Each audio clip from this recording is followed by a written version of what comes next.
हरे कृष्णा।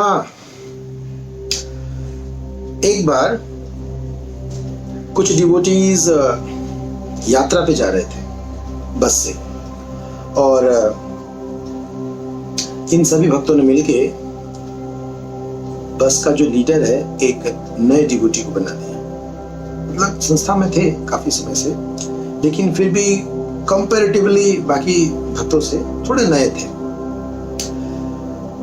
तो एक दिन जो है इनकी बड़ी जबरदस्त परीक्षा हो गई। जनरली हम सबकी परीक्षा होती रहती है। तो क्या हुआ कि ये लोग यात्रा पे जा रहे थे और जो आश्रम है वहां से एक लीला स्थली है, वहां पे सभी भक्तों को ले जाना था बस के माध्यम से, और सभी लोग आ चुके थे।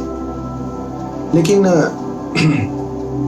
एक भक्त जो कि थोड़े सीनियर है वो नहीं आए थे, लेकिन उन्होंने फोन करके बोला कि प्रभु मैं बस आ रहा हूँ, बस चलाना मत, बस पहुंचने वाला हूँ, बस थोड़ी देर पहुंचने वाला हूँ। लेकिन दूसरी तरफ बस में सब लोग आ चुके थे सिवाय उस एक भक्त को छोड़ के। अब वो जो भक्त नहीं आए थे उन्हीं के बराबर और भी कुछ सीनियर डिवोटीज अंदर बैठे हुए थे, और वो इस बस लीडर के ऊपर प्रेशर बना रहे थे कि प्रभु चलो चलो चलो, लेट हो रहा है। अब ये बेचारा परेशान, ये सोच रहा भाई करूं क्या। एक तरफ वो सीनियर है, कह रहे हैं रुक जाना, मैं बस आ ही रहा हूं, बस पहुंचने ही वाला हूं, बस आ ही गया, ये रहा आ गया। और इधर जो बस में बैठे डिवोटीज तो कह रहे प्रभु वो दूर दूर तक दिख नहीं रहा है, हम सब लेट हो रहे हैं, हमारी कथा छूट जाएगी, चलो ना प्लीज।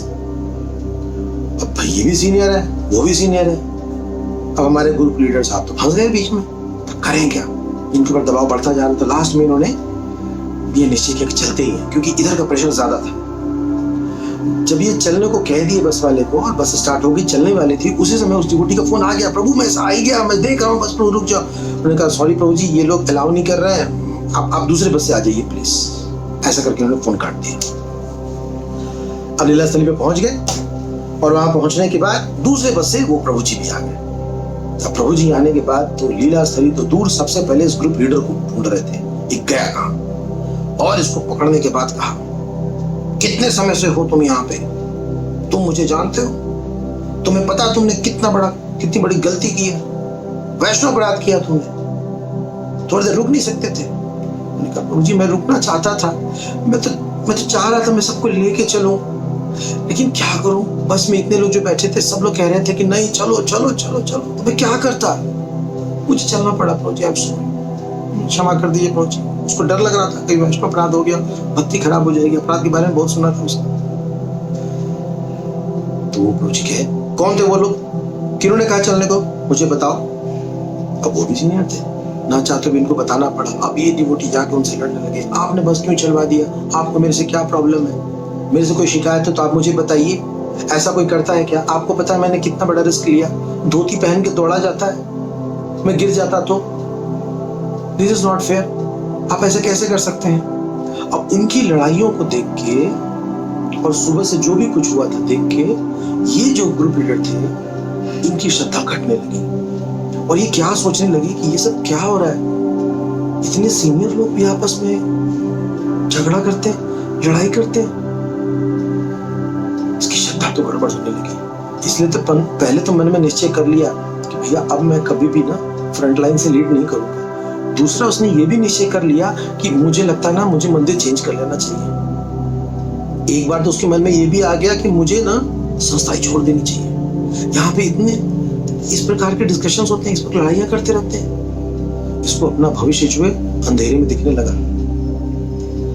तो इसी विचार के साथ शाम हो गया, जाके ये सो गया। अगले दिन सुबह एक क्लास चल रहा था, और उस क्लास में वो लोग भी बैठे हुए थे सीनियर्स, और ये भी गए, और जो क्लास चल रहा था उसमें भगवत गीता से एक श्लोक लिया गया, और जो वक्ता थे वो ये बता रहे थे 10वें अध्याय का 9वां श्लोक, मच्चिता मद्गत प्राण बोधयन्ता परस्परम कथयन्तश्च माम नित्यम तुष्यन्ति च रमन्ति च। उन्होंने बताया कि भगवान कहते हैं कि मेरे शुद्ध भक्तों के विचार मुझ में वास करते हैं, उनकी जीवन मेरी सेवा में अर्पित रहते हैं, और वे एक दूसरे को ज्ञान प्रदान करते हैं तथा मेरे विषय में बातें करते हुए परम संतोष तथा आनंद का अनुभव करते हैं। तो वक्ता सबको समझा रहे थे और बता रहे थे कि हम जब संस्था में रहते हैं वहां पे और भी भक्त होंगे, और जहां भक्त होंगे वहां कुछ ना कुछ कभी कभी मनमुटाव हो ही जाता है। खास करके कब होता है, जब हम अपने मुख्य उद्देश्य से भटक जाते हैं। तो यहाँ पे मुख्य उद्देश्य भगवान क्या बता रहे थे कि हमें भक्तों के साथ में मिलकर जप करना चाहिए, उनका गुणगान करना चाहिए, उनकी कथा सुननी चाहिए और दूसरों को सुनाना चाहिए। अगर हम ऐसा करेंगे तो हमें परम संतोष और आनंद दोनों की प्राप्ति होगी, और इसी की तलाश में तो हम यहाँ पे आए हैं। तो हम ये देखेंगे कहीं ऐसा तो नहीं कि इन दोनों चीजों के बदले हम कहीं किसी और चीज में फंस गए हैं। और फिर इस प्रकार से प्रभु जी ने अच्छे समझाया और कथा समाप्त हुई। कथा समाप्त होने के बाद जो दो सीनियर डिवोटीज थे वो एक दूसरे को दंडवत करने लगे, वांछा कलतरु करने लगे, मुझे क्षमा कर दो, मैंने आपको भला बुरा कहा, मेरी गलती है, मैं लेट से आया। नहीं प्रभु जी मेरी भी गलती है, मैंने बस चलवा दी। और गले मिलने लगे। और ये डिवोटी देखा बना रहे ये क्या, ये तो सुबह तक लड़ रहे थे, अब तो गले मिल रहे। नजदीक जाके सुना तो उन दोनों का प्रेम देख के इनका हृदय पिघल गया। और तब इन्होंने मन में क्या संकल्प लिया कि अरे ये तो मेरे मन के द्वारा उत्पन्न एक मनोधर्म था। मैं क्या सोच रहा था, भक्त तो कितना आपस में प्रेम करते हैं, पर ये चमत्कार हुआ कैसे? ये चमत्कार हुआ इस ग्रंथ से। तो जब हम आध्यात्मिक संस्था में आते हैं तो हमें यह ध्यान रखना चाहिए कि यहाँ पे कई प्रकार के मन मुटाव होते रहते हैं। जहाँ पे बर्तन होंगे दो चार आवाज तो आएंगी, लेकिन हम अपने मुख्य उद्देश्य से न भटके। हम यहाँ श्रवण कीर्तन करने के लिए आए हैं, हम यहाँ भगवान का गुणगान करने के लिए आए हैं। अगर ये सब हम लगातार अगर करते रहेंगे तब हमारा मन बिल्कुल नहीं भटकेगा। और इनके से अगर भटकता भी है तो बड़ी जल्दी भगवान ट्रैक पे भी ले आते हैं। इसलिए प्रभुपाद जी अपने फाइनल लेसन में कहते हैं, always stay in good association, devotees association. Thank you so much. Hare Krishna.